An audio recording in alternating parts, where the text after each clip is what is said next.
I have watched season 4 of The Witcher. Oh man. Oh God. Oh man. This weekend, we finally had the release of The Witcher Season 4, something that each and every person knew in their hearts was going to be a disaster. I mean, just cancel it. Honestly, you know what I've said before? Some babies deserve to be aborted. I think this is one of those times. Because quite frankly, ever since the first season of The Witcher, it's all been downhill. They made the worst mistake possible, actually releasing the show. And let's just say the response hasn't been spectacular. And how did it turn out? Well, about as bad as you would expect. The reality of Witcher season 4 isn't as bad as we all feared it would be. The reality is much, much worse. Yeah, let me show you.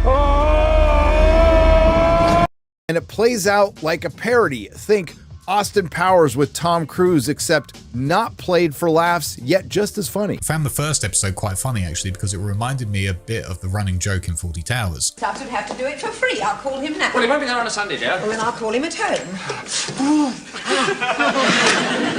Getting a bit of chip from the old lake this morning. Not to worry. This one fought me every inch of the way, and in the end, I was defeated. 20% on Rotten Tomatoes, 1.8 on Metacritic, and IMDb is averaging about a 4 out of 10. Now that season 4 is out, everybody hates it like we expected, and the viewership for this series has tanked compared to the other seasons. This is a masterclass. Not in storytelling, not in character development, and definitely not in world building. No, The Witcher Season 4 is a masterclass in how to totally, I mean totally wokeify a gritty, morally gray fantasy while reducing it to a PR-friendly, shallow spectacle. And now we finally have some numbers, and boy, are they looking bad. The Witcher Season 4 is without doubt one of the most wretchedly miserable products of human endeavor that I've ever experienced. Netflix destroyed The Witcher.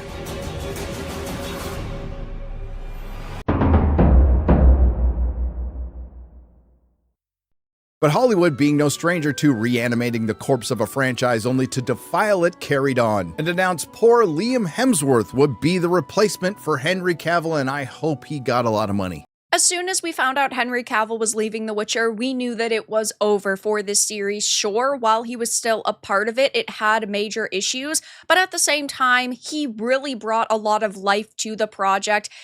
Did I review season 3? I just didn't care as much. And here's my disappointment with it all real quick. Henry Cavill loved the source material of The Witcher, but you hear all these stories coming out about the writers of the show just don't pay as much attention to that and kind of laughing off Henry Cavill and his enthusiasm. And when you have a star that people love so much and is so perfect for the role, in my opinion, and you treat him like that, then really you don't deserve a Henry Cavill. Well, truly, nothing illustrates insanity like showrunner Lauren Hissrich, who, if you didn't know, is responsible for one of the biggest fumbles in entertainment history, The Witcher.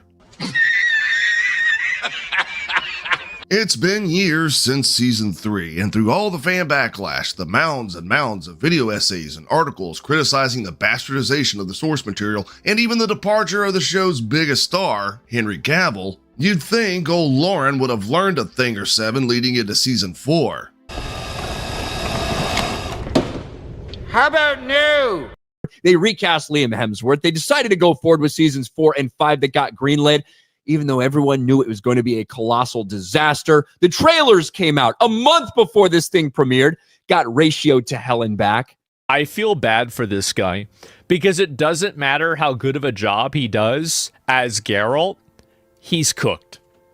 It's over. People have already decided that he's wrong, and it's the main character. I think that's the difference. You've really got to feel bad for Liam Hemsworth. I mean, I'm sure the money was good and all, but let's be honest here, this role isn't going to do his career any favours. He was handed an absolute poison chalice with this one, given the thankless task of filling Cavill's boots with a writing team that clearly see him as surplus to requirements anyway. Liam Hemsworth is as charismatic as a bollard in a wig. The Witcher Season 4 review. Look how Netflix massacred my boy. we all thought it was going to be pretty bad for The Witcher Season 4 because Henry Cavill was no longer affiliated with it. He did bring a lot of normies to this series, and to top that off, I think his replacement was pretty bad. Liam Hemsworth is not a good actor, in my opinion, and of course, he just looks like a guy that's cosplaying Geralt, whereas Henry Cavill really filled out the armor and the suits, and he just brought a lot of charismatic energy. Things that are a real shame about this series, there is, of course, the biggest talking point since the end of Season 3, the departure of Henry Cavill. I think a lot of us completely understood Henry Cavill's decision to leave. He was a true fan of the books and games just like us, and was equally disappointed in the decisions the producers were making and the direction the show was going in. In my opinion, he did sadly make the right choice, and the backlash it caused against the show was justified and necessary. When I sat down to watch the first episode of the new season, I wasn't there to hate watch, I was ready to go in and with no expectations. His portrayal would be different, that was to be expected, but unfortunately for Hemsworth, it did rather highlight for just how good Cavill was at being Geralt of Rivia in my opinion. Once you started seeing what they did, the first 10 minutes is all an effort to try to make you forget about Henry Cavill and all the things that he did, and even reshoot some certain scenes with Liam Hemsworth in it instead and rewrite history a little bit. You could tell what this was going to be. Geralt who? Yes, the show's titular Witcher has been officially downgraded to a supporting character. Henry Cavill is gone, Liam Hemsworth is in, and to his credit, he looks every bit the part. Well, like a man who just wandered out of a soap commercial into a monster fight without losing his composure. His performance? Let's call it safe. Wooden and polite. The kind of family-friendly Witcher you could bring home to meet your grandma. Have some tea and biscuits, perhaps. Yes, cream tea, please. We can turn the page and look and see what Liam Hemsworth can offer the role. And again, didn't like it as much, but I don't think he's terrible. At least I don't believe he is the major issue. There is so much that we're having to split our time with this season, and I don't know if anything was nearly as interesting as really any storyline we got in Season 1. A show titled The Witcher, there's not enough Witcher. You know how one of the big criticisms of The Witcher, especially as the narrative progressed into Season 3, was that Geralt was basically relegated to a background character in his own show in favour of the twin rulers of Girlboss Mountain, Yennefer and Ciri? Well, strap in, because Season 4 is going to give you even more girl bosses. Yennefer, who's busy girl bossing her way through the world so that she can gather an army to take down evil magician guy who's now assumed control of the Brotherhood of Mages. I love how this sorcerer, who's never been a physical powerhouse in her life and relies entirely on her magic to defend herself, is now easily able to take down knights in full battle armor because modern day writing, I guess. Eowyn took off her helmet and said, "I am no man," but that was 22 years ago now, and it was a scene taken from a book that was published 70 years ago. Why has a show that is show-run by a woman not evolved this stereotype at all? The writing feels insulting at times, and interviews with cast and crew make it sound like women should be grateful that these one-dimensional characters exist. The girl bosses, Yennefer and Ciri. Yennefer? She used to have a proper character arc back in Season 1, remember? That same complex, twisted, deeply conflicted woman torn between her thirst for power and her desire to preserve her humanity. But in Season 4, the writers spared us such complexities. Who needs character development these days? We're just here for the show! And what a show this is! While some critics complain about Yennefer being overpowered, the enlightened see a woman realizing her full potential, unconstrained by petty things like logic or established character traits. And hey, those sword fights look so empowering. And maybe once in a while, Geralt might be allowed to take part in some irrelevant fight scene, saving an innocent woman from some bandits, or saving more innocent women from being burned as witches. Are you spotting a theme here? Stacked up against all of the other problems with Season 4, the change is barely noticeable. Not to say that Liam wasn't a serious step down from Henry, he is, but when you compare his performance to the rest of the rejects that make up the show's ensemble, he is clearly not the problem.